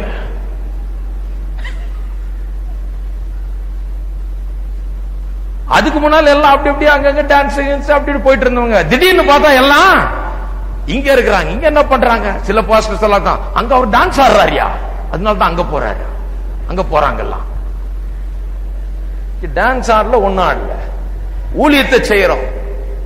குடியிலையும் வெறியிலையும் ஆட்டத்திலையும் பாட்டத்திலையும் இருந்த மக்களை கொண்டு வந்து சுவிசேஷத்தை பிரசங்கித்து ரட்சிப்புக்குள்ளாக நடத்தி ஞானஸ்தானம் கொடுத்து அவர்களுக்கு போதிச்சு அவர்களை வழி நடத்தி ஆரம்பிக்கப்பட்ட சபை தான் இது. ஒரு நாள் யார் வீட்லயும் போய் நீங்க இங்க வாங்க பிரதர், தயவு செய்து அங்க போகாதீங்க இங்க வந்துருங்கன்னு சொல்லி ஆரம்பிச்சதே கிடையாது. நான் இதுவரைக்கும் செய்ததே கிடையாது, இனிமே ஒரு காலம் செய்யறது கிடையாது. அப்படி செய்யணும்னா போய் வேற ஏதாவது பண்ணலாம், இது தேவையே கிடையாது. சபை ஆவியானவர் ரட்சிக்கப்பட்ட மக்களை ஒன்று கூட்டி சேர்ப்பது, அவர்களுக்குள்ளாக இருக்கிற மிகுந்த பெரிய வாஞ்சையினால் அவர்கள் ஒன்று கூடி சேருகிறார்கள். அவர் ஒரே சரீரமாக இருக்கிறார்கள், ஆகையால் சேருகிறார்கள். அப்படிதான் சபை ஒன்று கூட்டி சேர்க்கப்படுகிறது. இரண்டாவது காரியம், இந்த சபையை அப்போஸ்தலனாகிய பவுல் அதிகமாக நேசித்து அவர்களுக்காக ஜெபிக்கிறார். இது யாரோ உண்டாக்கின சபை, இது நான் உண்டாக்கின சபை இல்ல, ஆகையால் இதை பற்றி எனக்கு கவலை இல்லைன்னு சொல்ல அவர். இது உண்மையான தேவனுடைய மனுஷனுடைய ஒரு பண்பாடு இங்கதான் தெரியுது. சிலர் தங்க சபையை பற்றி தான் கவலைப்படுவாங்க, வேற சபையை பற்றி அதை மிதிச்சுட்டு போயிடுவாங்க, அதை கலைச்சிட்டு போயிடுவாங்க, அதை எதையாவது பண்ணிட்டு போயிடுவாங்க. அது எப்படியோ போட்டோம், என் சபை, நான் தான், என் சபை தான் கிடையாது. ஒரு உண்மையான தேவனுடைய மனுஷனா இருந்தால் எல்லா தேவனுடைய மக்களை குறித்தும் ஒரு கரிசனை, அவர்களுக்காக ஜெபிக்க வேண்டுமே, அவர்கள் நல்லா இருக்க வேண்டுமே, அவர்கள் கர்த்தருக்குள்ள நல்லா வளர வேண்டுமே, இந்த சபைகள் நன்றாக இருக்க வேண்டுமே என்கிற ஒரு கரிசனை தானாகவே உள்ளே இருக்கும். அப்போஸ்தலனாகிய பவுல் இங்கே சொல்லுகிறார், இவர்களுக்காக இவர் ஜெபம் பண்ணும் போதெல்லாம் இடைவிடாமல் இவர்களை நினைத்துக் கொண்டிருக்கிறாராம். இடைவிடாமல் இவர்களை நினைத்துக் கொண்டிருக்கிறார். இதற்கு தேவனே சாட்சி என்றார். நல்ல கவனிங்க, இவர் நினைத்துக் கொண்டிருக்கிறார்ன்றது வெளியில பார்த்தா விளங்கல. ஏன்னா அப்போஸ்தலனாகிய பவுல் பாருங்க, ரொம்ப பெரிய வெளியில அன்பு பெருசா காட்டுறவர் கிடையாது, அப்படியே ஒழுகிறவர் கிடையாது. வெளியில ரொம்ப காட்டுறவர் கிடையாது. வெளியில ரொம்ப உங்களை நான் நேசிக்கிறேன், உங்களை பற்றியே ஜெபம் பண்ணிட்டு இருந்தேன் பிரதர் அப்படி இப்படின்னு பேசுறவர் கிடையாது. வெளியில ரொம்ப காட்டிக்கிறவர் கிடையாது.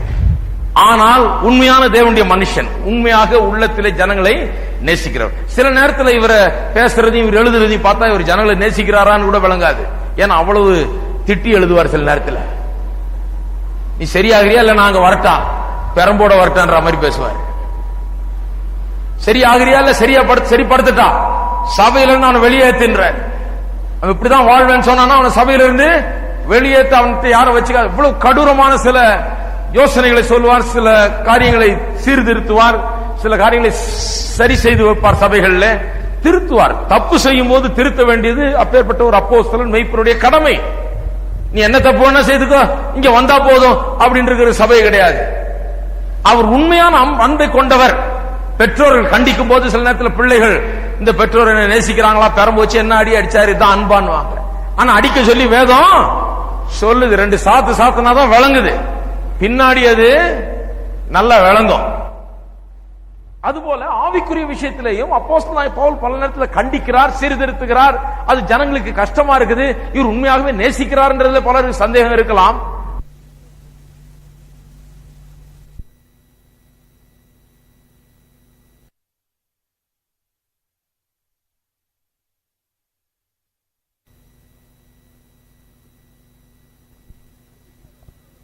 நேசிக்கிறபடினால் அவர் சொல்றார், நான் ஜெபம் பண்ணும் போதெல்லாம் உங்களை நினைக்காத நேரமே கிடையாது. இதுக்கு தேவனே சாட்சின்றார். இதற்கு தேவனே சாட்சி. வெளியே அன்பை பெருசா காட்டாவிட்டாலும் உண்மையாகவே உள்ளத்தில் பெரிய கரிசனை உள்ளவராக, கர்த்தருடைய ஜனங்களை குறித்து பெரிய கரிசனை உள்ளவராக அவர் இருக்கிறார். 3வது, ரோமாபுரியில் உள்ள சபை அவருடைய விசுவாசத்துக்காக பிரசித்தி பெற்ற சபை. விசுவாசத்துக்காக பிரசித்தி பெற்ற சபை. பிரசித்தி பெறுறதுன்னா எதுல வேணா பிரசித்தி பெறலாம். சில சபைகள் தங்களுடைய மூடத்தனத்தில் பிரசித்தி பெற்ற சபைகளா இருக்குங்க. விசுவாசத்தில் இல்ல, மூடத்தனத்தில். எனக்கு ஒரு கசின் சிஸ்டர் ஒன்று இருந்தது. சபைக்கு போய் கடைசியில டைபாய்டு வந்தது. டைபாய்டு வந்து முடியெல்லாம் கொட்டி மொட்டையாயிடுச்சு. பாவம், ரொம்ப வியாதிப்பட்டு வீட்டில் கிடக்குது. இந்த சபையார் வந்து, நீ டாக்டரை பார்க்க கூடாது, நீ மருந்து சாப்பிடக்கூடாது, நீ ஆஸ்பத்திரிக்கு போக கூடாதுன்னு சொல்லி வீட்லயே வச்சு கிட்டத்தட்ட சாகடிக்கிற நிலைமையில கொண்டாந்துட்டாங்க. நல்ல காலம் யாரோ போய் இவங்களெல்லாம் துரத்தி போங்க நினைச்சு கொண்டு போய் ஆஸ்பத்திரியில் சேர்த்தா 10 நாள்ல நல்லா சுகமாயி இன்னைக்கு நல்லா முடியெல்லாம் வளர்ந்து இன்னைக்கு நல்லா இருக்கு. அது விசுவாசம் இல்ல. மருந்து சாப்பிடாம இருக்கிறது, நான் இப்படிதான் இருப்பேன் அப்படிதான், அதெல்லாம் விசுவாசம் கிடையாது. விசுவாசம் என்பது கர்த்தருடைய வார்த்தையை விசுவாசிப்பது. விசுவாசத்தில் பிரசித்தி பெற்றவர்கள் இவள், மூடத்தனத்தில் பிரசித்தி பெற்றவர்கள் இல்ல, இவளுடைய விசுவாசத்திலே பிரசித்தி பெற்றவர்கள். விசுவாசம் என்றால் கர்த்தருடைய வார்த்தையை விசுவாசிப்பது, வேறொன்று கிடையாது. இது ஏதோ உட்கார்ந்துட்டு ஏதோ நடக்கும் எதிர்பார்த்துட்டு இருக்கிறது கிடையாது. கர்த்தருடைய வார்த்தையை விசுவாசிப்பது. சில நேரத்தில் நான் ரொம்ப பேர் சின்சியரா இருப்பாங்க, உண்மையா இருப்பாங்க கர்த்தருக்கு, ஆனா விசுவாசத்தோட இல்ல, அவர்கள் விசுவாசம் அவர்களுக்குள்ளே இல்ல. கர்த்தருடைய வார்த்தை இல்லாத போது விசுவாசம் அங்கே இருக்க முடியாது. கர்த்தருடைய வார்த்தையில இருந்தா விசுவாசம் வருகிறது. விசுவாசத்தை நாம் எல்லாருமே விசுவாசத்துல தான் வாழ்றோம். ஒரு இடத்துக்கு போறோம், நாளைக்கு பாம்பே போகணும்னா போய் டிக்கெட்டை புக் பண்றோம். அங்க கேட்கறேன் எந்த ட்ரெயினியா போகுதுன்றோம், ட்ரெயின் நம்பர்னு சொல்றாங்க 60111 ஏதாவது ஒண்ணு சொல்றான். அதை போட்டு எழுதி கொடுத்து ரிசர்வ் பண்ணி காசை கட்டி எல்லாம் பண்ணி வாங்கிட்டு வந்து டிக்கெட்டை வச்சு பொட்டியெல்லாம் போட்டு படுக்கையெல்லாம் கிளப்பி எல்லாத்தையும் பண்ணி எங்க போயிடுறோம், ட்ரெயின் ஸ்டேஷனுக்கு கரெக்டா டைமுக்கு போய் ட்ரெயின் ஏறிடுறோம். சந்தேகமே இல்ல. இங்க இருந்து போற வழியெல்லாம் கேட்டுட்டே போனீங்களா, இந்த ட்ரெயின் உண்மையாலுமே பாம்பேக்கு போதுங்களான்னு?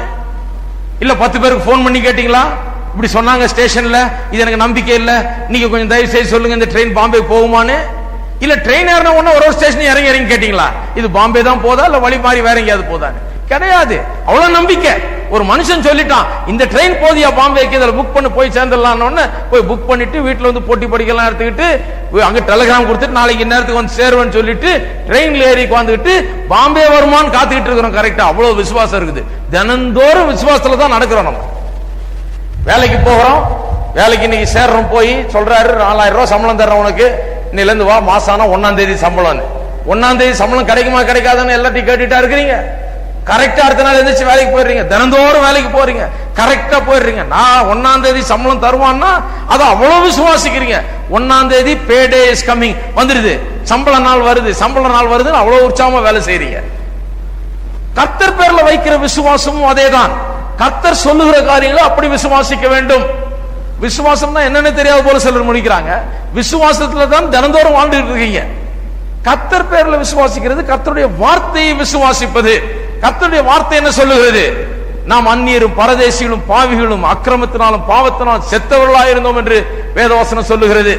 அப்படி செத்தவர்களா இருந்தோம் சொல்லும் போது ஆமான் நாம் ஏற்றுக்கொண்டோம். ஆமாண்டவரே, நான் பாவத்தில் மரித்து கிடக்கிறேன், செத்து கிடக்கிறேன், நான் உண்மை தேவனற்றவனாக வாழ்கிறேன், இயேசுடைய உள்ளத்துல இல்ல, வேதம் என்ன பாவின்னு சொல்லுது, நான் ஏற்றுக்கொள்கிறேன் சொல்லி இயேசுவை நாம் ஏற்றுக்கொள்கிறோம். இயேசு நம்முடைய பாவங்களை பரிஹரித்தார், சுமந்து தீர்த்தார். நமக்கு ரட்சிப்பு அவர் மூலமாக வருகிறது. அவருடைய நாமத்தினால் அன்றி வேறொரு நாமத்தில் ரட்சிப்பு கிடையாது என்று வேதம் சொல்லுகிறது. இதை விசுவாசிக்கிறோம், இதை ஏற்றுக்கொள்கிறோம். இதை ஏற்றுக்கொண்டு இதை விசுவாசித்து இயேசுவை ஏற்றுக்கொள்கிறோம். நம்முடைய வாழ்க்கையில இயேசுவை ஏற்றுக்கொண்டு இயேசு சொல்லுகிற வார்த்தைகளை, தேவனுடைய வார்த்தைகளை அப்படியே ஏற்றுக்கொண்டு அதை கடைபிடித்து அப்படியே நடக்கிறோம். இதுதான் விசுவாசம். இப்படி விசுவாசத்தில் ஒரு தனிப்பட்ட மனிதன் ஜீவிக்கும் போதே அது வல்லமையுள்ள காரியமா இருக்கும். அவனுக்குள்ள ஒரு பெரிய மாற்றம் இருக்கும். அவனுக்குள்ள ஒரு பெரிய மாற்றம் இருக்கும். மற்றவங்க எல்லாம் பார்ப்பாங்க, என்ன ஆச்சு இந்த ஆளுக்கு, இந்த ஆளுக்கு என்ன ஆச்சு. இங்க ஒரு ஆள் இருக்கார், நம்ம இங்கிலீஷ் சர்வீஸ்க்கு வருவார். அவர் சொல்லுவார், நான் சாட்சியை கொடுக்க வேண்டியது இல்லைங்க, என்ன பார்த்தாலே எல்லாம் கேட்கிறான், என்ன பார்த்தாலே எல்லாம் கேட்கிறான், என்ன ஆச்சு உனக்கு, என்ன ஆச்சு இப்படி இருக்கிறீங்க. ஏன்னா இந்த ஆள் இப்படியே குடிச்சிட்டு திரிஞ்சுக்கிட்டு அடிச்சுக்கிட்டு குடிச்சிக்கிட்டு போலீஸ் ஸ்டேஷன்ல நின்றுட்டு இவரை போய் ஜாமீன் எடுத்துட்டு இதே வேலையா தான் இருந்தாங்க முந்தி. அப்படி இருந்த ஆள் பொல்லாத மனுஷன், பிசாசுக்காக வாழ்ந்த மனுஷன், பாவத்தின் அடிமைத்தனத்துல வாழ்ந்த மனுஷன், எல்லா விதமான கெட்ட வழக்கத்திலையும் வாழ்ந்த மனுஷன், அவ்வளவு மோசமான ஆளு. தெருவா எல்லாருக்கும் தெரியும். இன்னைக்கு அதே தெருவில் தான் வாழ்றாரு, அதே இடத்துல தான் போறாரு வர்றாரு. எல்லாம் பாக்குறவங்க என்ன ஆச்சு உனக்கு, என்ன ஆச்சுன்னு அவர் சொல்றாரு, நான் யார்கிட்டையும் போக வேண்டியதில்லை, யாரையும் கூப்பிட வேண்டியதில்லை, சும்மா அப்படி போனா போதும் எல்லாம் கேட்கறான், உனக்கு என்ன ஆச்சு. உடனே நின்று அவனுக்கு கொஞ்ச நேரம் சுவிசேஷம் சொல்றாரு. அவர் கொண்டாந்துட்டு அவர் 25-30 பேரை கொண்டாந்துருப்பாரு. கொண்டாந்து ரட்சிக்கப்பட வச்சு ஞானஸ்தானம் கொடுத்து எல்லாரையும் சபையில சேர்த்து விட்டாரு.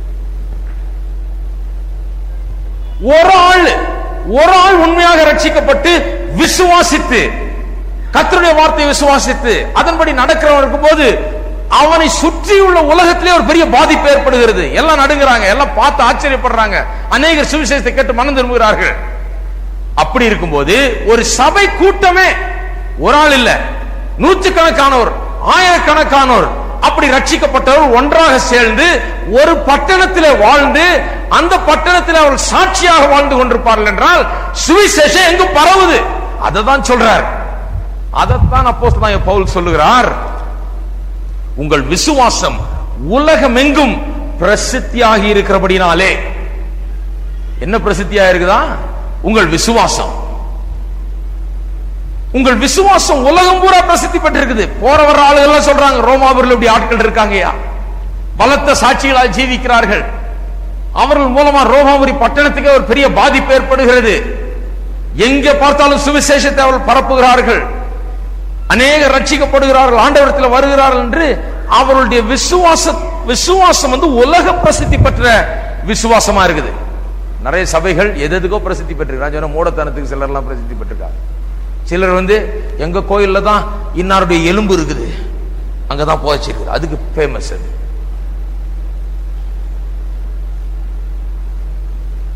சிலருக்கு எங்க கோயில் இந்த மலையில இருக்குது,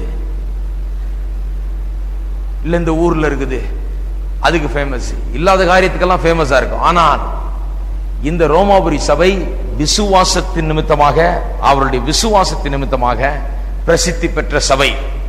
நான்காவது காரியம், ரோமாபுரி சபை அங்கே ஸ்திரப்பட வேண்டியது இருந்தது. எல்லா சபையை போல ரோமாபுரியில் உள்ள சபை ஸ்திரப்பட வேண்டியதா இருந்தது. அதனால்தான் அப்போஸ்தலனாகிய பவுல் அங்கு போக வேண்டும் என்று வாஞ்சிக்கிறார். நீங்கள் ஸ்திரப்படுவதற்காக ஆவிக்குரிய சில வரங்களை உங்களுக்கு கொடுக்கும்படிக்கு இவர் அங்க வர வேண்டும் என்று விரும்புகிறார் ரோமாபுரிக்கு. எதற்கு?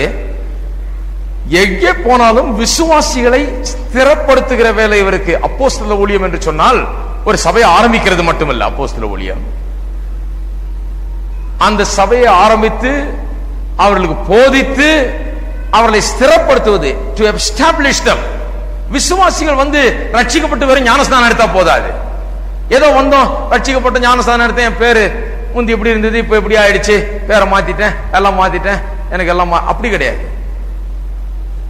அவர்கள் ஆவிக்குரிய சத்தியத்திலே ஸ்திரப்பட வேண்டும், அதிலே அவர்கள் உறுதிப்பட வேண்டும், அவர்கள் பலமாய் அதிலே நிற்க வேண்டும். ஸ்திரப்படுவதற்கு ஒரே ஒரு காரியம் என்ன? அது முக்கியமாக தேவனுடைய வார்த்தை. தேவனுடைய வார்த்தையை போதித்து அவர்கள் கற்றுக் கொடுத்து பல சத்தியங்களை அவர்களோடு பகிர்ந்து கொண்டு வரங்களை உங்களுக்கு கொடுக்கும்படிக்கு என்று சொல்லுகிறார். வரங்களை குறித்து மற்ற இடங்களில் பேசுகிறது, ஆவிக்குரிய வரங்களை குறித்து. இங்கே வந்து அப்படிப்பட்ட வரங்களை குறித்து அல்ல. இங்கே வந்து வரங்கள் என்று சொன்னால் ஒரு பொதுவான விதத்தில் உபயோகப்படுத்தப்பட்டிருக்கிறது அந்த வார்த்தை. ஆவிக்குரிய வரங்கள் என்று சொன்னால் ஏதோ விசுவாச வரம், சுகமளிக்க வரம் அப்படி கிடையாது. அந்த வரங்களே அல்ல. இங்கே பொதுவான சில நல்ல காரியங்களை உங்களுக்கு நான் கொடுக்க விரும்புகிறேன், நான் அறிந்த பல சத்தியங்களை உங்களுக்கு தர விரும்புகிறேன், உங்களை ஸ்திரப்படுத்தக்கூடிய காரியங்களை உங்களுக்கு நான் போதிக்க விரும்புகிறேன் என்று அந்த விதத்திலே சொல்லுகிறார்.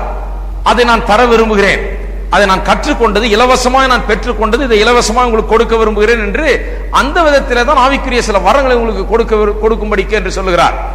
அங்கே போய் தான் அறிந்த சத்தியங்களை போதித்து இந்த ஜனங்களை ஸ்திரப்படுத்தும்படியாக பவுல் வாஞ்சிக்கிறார். அது உண்மையான அப்போஸ்தலனுடைய வாஞ்சை. போய் ஜனங்களை ஸ்திரப்படுத்த வேண்டுமே என்கிற வாஞ்சை. பாருங்கள், கர்த்தருடைய வார்த்தை ரொம்ப முக்கியம். சரீர பிரகாரமான பலனுக்கு, ஆரோக்கியத்திற்கு புரோட்டீன் சத்து ரொம்ப அவசியம் சொல்லுவாங்க. ஏன்னா அதுதான் பேசிக் பில்டிங் பிளாக், அதுதான் நம்முடைய சரீரத்துக்குரிய அடிப்படை சக்தியை தருகிறது புரோட்டீன். கர்த்தருடைய வார்த்தை வந்து அந்த புரோட்டீன் மாதிரி. புரோட்டீன் இல்லாம மனுஷன் உயிர் வாழவே முடியாது. புரோட்டீனை டோட்டலா கட் பண்ணிட்டா மனுஷன் உயிர் வாழவே முடியாது. அதுபோல கர்த்தருடைய வார்த்தையானது புரோட்டீன் சத்து மாதிரி. அது இல்லைன்னா ஆவிக்குரிய ஜீவனே இருக்க முடியாது. கர்த்தருடைய வார்த்தையின் மூலமாய் பலனை பெறாதவர்கள் பலனை பெறவே முடியாது. அடிப்படை சக்தியை, ஆவிக்குரிய பலனை அவர்களுக்குள்ள இருக்காது. ஆவிக்குரிய சத்தியம் வந்து புரோட்டீன் மாதிரி, வசனம் புரோட்டீன் மாதிரி இருக்குது. அதன் பிறகு ஆவியானவர் நம்முடைய உள்ளத்திலே கிரியை செய்கிறார். இன்னொரு சரீரத்தில் ஊட்டச்சத்து என்னன்றாங்க, கார்போஹைட்ரேட்ஸ். கார்போஹைட்ரேட்ஸ் தான் நம்முடைய எனர்ஜி கொடுக்குது. கார்போஹைட்ரேட்ஸ் சத்துக்கள் இல்லை என்றால் நம்முடைய சரீரத்தில் இருக்கிற எல்லாம் அந்த அதே பேர்ன் ஆயிடும், சரீரமே கரைஞ்சு போயிடும் ஒண்ணு இல்லாம. கார்போஹைட்ரேட்ஸ் ரொம்ப முக்கியம். அதுபோல தேவனுடைய ஆவியானவர் நமக்குள்ளாக இருந்து அந்த எனர்ஜியை கொடுக்கிறவர் அவர். அதன் பிறகு வைட்டமின் போடுறோம். வைட்டமின் எதுக்கு? இந்த கார்போஹைட்ரேட்ஸ், புரோட்டீன் எல்லாத்தையும் சரியாக இயங்க வைக்கிறதுக்கு, சமமான நிலையில இயங்க வைத்து சரீரம் சரியான விதத்திலே இயங்குவதற்காக. அதுதான் ஜெபம். கர்த்தருடைய வார்த்தை, பரிசுத்த ஆவியானவர், ஜெபம், இது எல்லாம் கலந்துதான் ஒரு மனுஷன் கட்டப்படுகிறான். அவனுடைய ஆவிக்குரிய ஜீவிதத்தில் கட்டப்பட வேண்டும் என்றால் சரியான விதத்தில் அவனுக்கு வார்த்தை போதிக்கப்பட வேண்டும், ஆவிக்குரிய சத்தியங்கள் அவனுக்கு போதிக்கப்பட வேண்டும், ஆவியானவர் அவனுடைய உள்ளத்திலே கிரியை செய்ய வேண்டும், தொடர்ந்து கிரியை செய்து கொண்டிருக்க வேண்டும், அவனை மாற்றிக் கொண்டிருக்க வேண்டும், அவனுக்குள்ளாக காரியங்களை செய்து கொண்டிருக்க வேண்டும். ஜெபம் அவனுக்குள்ளாக இருந்து கொண்டிருக்க வேண்டும். இல்லை என்றால் வைட்டமின் இல்லாத ஆள் போல சத்து குறைந்து காணப்படுவான். இப்படி இந்த ஜனங்களை ஸ்திரப்படுத்துவதற்காக அப்போஸ்தலனாகிய பவுல் நான் அங்க வர வேண்டும் என்று வாஞ்சிக்கிறார். நான்காவது, கடைசியாக ஒரு காரியத்தை சொல்லுகிறேன். இது ரொம்ப முக்கியமான காரியம். ஏனென்றால் அவர் என்ன சொல்லுகிறார், நான் இங்க வரும்போது நான் ஏதோ உங்களுக்கு தரப்போகிறேன், நான் உங்க மேல கை வச்சு ஜெபம் பண்ண போறேன், உங்களுக்கு என்ன நடக்க போகுது, நான் தான் பெரிய ஆளு, நான் உங்களுக்கு தரப்போறேன்னு சொல்லல. அவர் என்ன சொல்லுகிறார், 11ஆம் வசனத்திலே, உங்களிடம் என்னிலும் உள்ள விசுவாசத்தினால் உங்களோட கூட நானும் ஆறுதல் அடையும்படிக்கும் உங்களை காண வாஞ்சியா இருக்கிறபடினாலே. அதாவது நான் உங்களிடத்துல வரப்போகிறேன், பல நல்ல காரியங்களை உங்களுக்கு போதிக்க போகிறேன், உங்களை ஸ்திரப்படுத்த போகிறேன், ஆவிக்குரிய காரியங்களை உங்களை பலப்படுத்த போகிறேன். அது மட்டுமல்லாமல் அங்க வருகிறதன் மூலமாக நான் அதன் மூலமாக ஆறுதல் அடைய போகிறேன், நான் அதன் மூலமாக பலப்பட போகிறேன், எனக்கு ஏதோ நடக்க போகிறது என்று சொல்லுகிறார். ரோமாபுரியில் உள்ள சபை அத்தகைய தன்மை வாய்ந்த சபையா இருக்கிறது. எந்த தன்மை? தனக்கு பிரசங்கிக்கிற போதகருக்கே உற்சாகம் ஊட்டுகிற சபை, தனக்கு பிரசங்கிக்கிற போதகருக்கு ஆசீர்வாதமாக இருக்கக்கூடிய ஒரு சபை. பிரசங்கிக்கிறவர் உற்சாகம் அடைந்து பலன் அடைந்து ஆறுதல் அடைந்து செல்லும்படியாக இந்த சபையின் விசுவாசம் அவ்வளவா இருக்கிறபடினாலே இவருடைய விசுவாசத்தின் நிமித்தம் அவர் பலப்படுறார். நல்ல கவனிங்க, இது ஏதோ நான் தான் பாண்டவர் மாதிரி நான் வர்றேன், எல்லாம் முழங்கால் படிங்க, என் கையை முத்தம் விடுங்க, நான் உங்களுக்கு ஏதோ தந்துட்டு போறேன், அப்படி இல்லை. அது கிடையாது. நம்ம இதுல அது கிடையவே கிடையாது. பெரிய அங்கேயே மாட்டிட்டு இப்படியே எல்லாரும் வாங்க அப்படின்னு நான் அப்படி சிலுவையை பிடிச்சிக்கிட்டே இருந்து எல்லாருக்கும் தலையில கை வச்சு பார்க்கறதுக்கு ஏதோ ஒரு மாதிரி இருக்கும், உங்களுக்கு ஒரு மாதிரி ஃபீலிங் இருக்கும். பெரிய ஏதோ அங்கேயே போட்டு ஒருத்தர் வந்தாரு, இப்படின்னாரு, என்னமோ நடந்தது. அது கிடையாது. உண்மையான ஆவிக்குரிய சபையில் அது கிடையாது. ஆவிக்குரிய சபைனா என்ன? நான் மட்டும் நீங்க நின்று ஏதோ ஒன்று பெரிய ஆளுன்னு சொல்லி நான் உங்களுக்கு ஏதோ கொடுக்கறது இல்லை. நான் ஏதோ உங்க தாயில கேட்கறதுனால உங்களுக்கு ஏதோ அது எல்லாம் என்கிட்ட தான் நீங்க பெற்றுக்கொள்ளணும், நான் தான் பெரிய ஆவிக்குரிய பெரிய ஜெயண்ட், நீங்க எல்லாம் ஒண்ணும் இல்ல, என்கிட்ட பேசாம முழங்கால் படிட்டு என்னத்தையும் வாங்கிட்டு போங்க. அப்படி கிடையாது ஆவிக்குரிய சபை. ஆவிக்குரிய சபை எப்படி? எல்லாரும் ஆவிக்குரியவர்களா இருக்கிறபடினாலே, எல்லாரும் விசுவாசம் உள்ளவர்களா இருக்கிறபடினாலே, அவருடைய விசுவாசம் பெருகி இருக்கிறபடினாலே, அவருடைய விசுவாசத்தின் நிமித்தம் அவர்கள் மத்தியில ஊழியம் செய்யறவனுக்கு ஒரு பெரிய பலன் உண்டாகிறது. அந்த விசுவாசத்தின் நிமித்தம் இவர்கள் பிரசங்கிக்கிற ஆளுக்கு பலனையும் ஆறுதலையும் அளிக்கிறார்கள், அவரை பலப்படுத்துகிறார்கள். எத்தனை பேர் ஆமென் சொல்றீங்க? ஆகியால் தான் சில இடத்துல போய் பிரசங்கம் பண்ணா நமக்கு இருக்கிறதும் போயிடும். அங்க போயிட்டு பிரசங்கம் பண்ணிட்டு வரதுக்குள்ள நம்மளை யாராவது பலப்படுத்தணும். ஏன்? அங்க எல்லாம் உட்கார்ந்துருப்பான், எல்லாம் எதிர்ப்பு சக்தி. இவர் என்ன எனக்கு சொல்றது? அவர் அதை போதிக்கிறாரா, இப்படி போதிக்கிறாரா, இவர் தான் அதை போதிப்பார்னு சொன்னாங்க, இதை போதிப்பார், இப்படி இருக்கான் எல்லாம். அவன் உள்ள ஏற்கனவே விசுவாசம் இல்லை, எதிர்ப்பு தான் இருக்குது. அப்படி இருக்க ஆட்கள்கிட்ட போதிச்சா நம்ம பலமே குறைஞ்சு போகுது. அங்கிருந்து வந்த உடனே நமக்கு யாராவது கை காலை பிடிச்சு விடணும். ஜனங்கள் விசுவாசத்தோடு இருக்கும்போது, வாஞ்சையோடு இருக்கும்போது, கர்த்தரை பற்றி கொள்ளுகிற விசுவாசம் அதிகமா இருக்கும் போது, கர்த்தருடைய வார்த்தை எனக்கு கொடுங்கள், நான் கேட்கணும், கர்த்தருக்குள்ள வளரணும், கர்த்தர் நல்லவர், போதிங்க, இன்னும் போதிங்க, வசனத்தை சொல்லுங்கன்னு சொல்லி அப்படி ஜனங்கள் வாஞ்சியா இருக்கும் போது, அப்படிப்பட்ட ஜனங்களுக்கு நாம் போதிக்கும் போது அவர்களுடைய விசுவாசத்தை, அவர்கள் பயனடைகிற விதத்தை நாம் கண்டு, நாம் பார்த்து, நாம் என்ன பண்றோம்? நாம பலப்படுறோம். இது மாதிரி எனக்கு நிறைய தடவை ஆயிருக்குது, நிறைய தடவை ஆயிருக்கு. நான் சில நேரத்தில் ராவெல்லாம் பயணம் பண்ணி ரொம்ப களைச்சு போய் எங்கேயாவது போய் பிரசங்கம் பண்ண நினைப்பேன். இன்னைக்கு பிரசங்கமே பண்ண முடியுமான்னு இருக்கும்.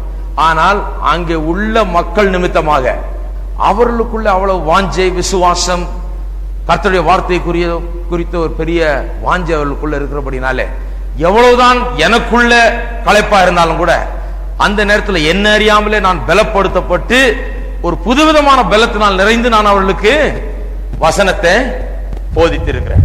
திடீர்னு அப்படிப்பட்ட ஒரு பலன் எனக்குள்ளாக ஆவிக்குரிய விதத்தில் உண்டாது. ஏன்? அவருடைய விசுவாசத்தின் நிமித்தமாக அவர்களை நான் காணும் போது, அவருடைய வாஞ்சியை நாம் பார்க்கும் போது நமக்குள் அப்படிப்பட்ட ஒரு விசுவாசம் கிளம்பி வருகிறது.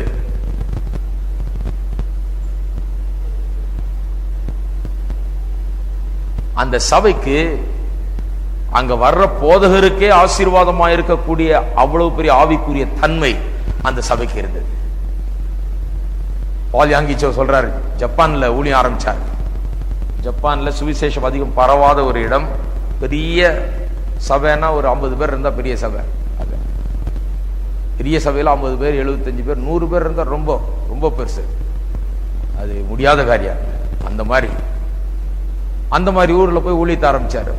அவர் சொல்றாரு, கொரியால எங்க சபையில பிரசங்கம் பண்றதுன்னா சும்மா 1 மணி நேரம் ஜெபம் பண்ணிட்டு போய் பிரசங்கம் பண்ணா போதும், அப்படியே நல்ல பிரசங்கம் பண்ணலாம். ஆனா ஜப்பான்ல போய் பிரசங்கம் பண்ணா ஒரு 5 மணி நேரம் ஜெபம் பண்ணணும். அவ்வளவு எதிர்ப்பு சக்திகள். அங்க நாம் பலப்படுத்திக்கணும், அங்கிருந்து ஒண்ணு நமக்கு கிடைக்காது. விட்டு பிரசங்கம் பண்ண போய் அவங்க ஒண்ணு நமக்கு தரப்போறதில்லை. அவர்களால் எனக்கு ஒரு பலனும் உண்டாக போகிறதில்லை. அவர்களுக்கு பிரசங்கம் பண்ணும்போது எனக்கு உள்ள எல்லாம் போயிடுது என்றார். ஆகையால் நான் என்ன பலப்படுத்தி கொண்டு அவரிடத்துல போய் பிரசங்கம் பண்ண வேண்டும் என்றார். அது போல இருக்குது. ஆனால் பவுல் அப்போஸ்தலன் சொல்லுகிறார், ரோமாபுரியில் உள்ள சபை விசுவாசத்துக்கு பிரசித்தி பெற்ற சபையா இருக்கிறபடினாலே, கர்த்தருடைய வார்த்தையிலே வளர்ந்திருக்கிற சபையா இருக்கிறபடினாலே, ஆவியானவரால் ஒன்று சேர்க்கப்பட்டு கூட்டி சேர்க்கப்பட்டு அப்படியாய் வளர்ந்த கர்த்தருடைய சித்தத்தினால் உண்டான ஒரு சபையா இருக்கிறபடினாலே, அது ஆசீர்வாதம் உள்ள சபை, விசுவாசத்தினால் நிறைந்த சபை. ஜனங்கள் விசுவாசத்தினால் நிறைந்திருக்கிறார்கள். அங்கே அவர்கள் பலப்பட வேணும், இன்னும் ஸ்திரப்பட வேணும். எவ்வளவுதான் விசுவாசத்தில் நிறைந்திருந்து பலப்பட்டிருந்தாலும் இன்னும் ஸ்திரப்பட முடியும், இன்னும் பலப்பட முடியும் ஒவ்வொரு விசுவாசியும். எத்தனை பேர் அதுக்கு ஆமென் சொல்றீங்க? நிறைய விசுவாசத்தில் வளர்ந்திருக்கலாம், பலப்பட்டிருக்கலாம், ஆனால் இன்னும் நாம் ஸ்திரப்பட முடியும். அதுக்கு தான் கர்த்தர் சபையிலே மேய்ப்பர், போதகர், ஊழியங்களே வைத்திருக்கிறார். நாம் ஆசீர்வதிக்கப்பட்டு ஸ்திரப்பட்டு பலப்படுவது மட்டும் இல்லாமல் நாம் மற்றவர்களை பலப்படுத்த முடியும், ஸ்திரப்படுத்த முடியும், மற்றவர்களை கர்த்தரண்டையில நடத்த முடியும். இந்த பட்டணத்தையே கிறிஸ்துவுக்கு நாம் சொந்தமாக்க முடியும். நான் சொன்னேன் இல்லையா, ஒரு ஆள் விசுவாசத்தில் ஜீவிக்கிற ஒரு ஆள் இருந்தாலே அவ்வளவு பாதிப்பு ஏற்படுகிறது. தன் அருகில் இருக்கிற ஒரு 20-30 பேரை பாதிச்சிடறார் உடனே. இவ்வளவு பேர் உண்மையாகவே கிறிஸ்துவனால் பாதிப்பு ஏற்படுத்தப்பட்டு உங்களுடைய வாழ்க்கையிலே ஒவ்வொருவரும் ஒரு சிறந்த விசுவாசியாய், ரட்சிக்கப்பட்ட விசுவாசியாய், ஆவியினால் நிரப்பப்பட்ட விசுவாசியாய் இருக்கும்போது என்ன ஆகிறது? எவ்வளவு பெரிய பாதிப்பு நம்முடைய வட்டாரங்களிலே, நம்முடைய சுற்றுப்புறத்திலே, நம்மை சூழ்ந்திருக்கிற மத்தியிலே எவ்வளவு பெரிய பாதிப்பை உண்டாக்கும் என்று எண்ணி பாருங்கள். அப்படிப்பட்ட பாதிப்பு உண்டாகணுமா, உண்டாக வேண்டாமா? ரோமாபுரியில் உள்ள சபையை போல இன்றைக்கு சபைகள் எழும்ப வேண்டும். அப்படிப்பட்ட சபைகள் சில நேரத்தில் ஆவிக்குரிய விதத்திலே அவர்கள் முன்னேறி செல்லாமல் பின் நின்று விடுகிறார்கள். ஏனென்றால் கர்த்தருடைய வார்த்தையை விட்டு தூரமாய் போய் விடுகிறார்கள். ஆகையால் அவர்களுக்குள்ள ஆவிக்குரிய பலன் குன்றி போகிறது.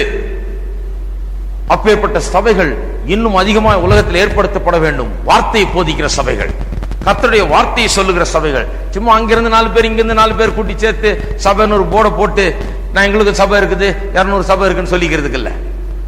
போய் சுவிசேஷம் அறியாதவர்களுக்கு சுவிசேஷத்தை சொல்லி அவர்களை கிறிஸ்துவண்டையில கொண்டு வந்து விசுவாசத்துக்குள்ளாக நடத்தி ஞானஸ்தானம் கொடுத்து அவர்களுக்கு சபையில சேர்த்து அவர்களுக்கு போதித்து அவர்களை வளர்க்க வேணும். அதுதான் சபை. அப்படிப்பட்ட சபைகள் இந்த இந்தியா தேசம் முழுவதும் ஸ்தாபிக்கப்பட வேண்டும். ஹலோ, இருக்கிறீங்களா? எந்த ஒரு சபை அப்படி ஸ்தாபிக்கப்படுறது இல்லை. அதுதான் பிரச்சனை. என்கிட்ட ஒருத்தர் சொன்னாரு, ஒரு சபையில இருந்து 100 பேர் போயிட்டாருங்க, அதனால இன்னொரு டினாமினேஷன் வந்து அங்க ஒரு சபை வச்சு கொடுத்தாங்க அந்த 100 பேருக்கு. சுலோமா ஆயிடுது சபை, ஓவர் நைட் சபை. அப்படி இல்லை சபை. சபை வந்து சுவிசேஷத்தை சொல்லி ரட்சிக்கப்பட்ட ஜனங்கள் ஆவியினால் ஏவப்பட்டு அவர்கள் ஒன்று சேர வேண்டுமே என்கிற அவசியம் அவர்களுக்குள்ளாக ஏற்பட்டு அப்படி ஒன்று சேர்ந்து வரும்போதுதான் அது சபை. அந்த சபையிலே தான் கர்த்தர் மகிமையாய் தம்முடைய பிரசன்னத்தை வெளிப்படுத்துகிறார், தம்முடைய வார்த்தையின் வெளிச்சத்தை அங்கு வெளிப்படுத்துகிறார். நம்ம எல்லாரும் எழுந்து நிற்போம்.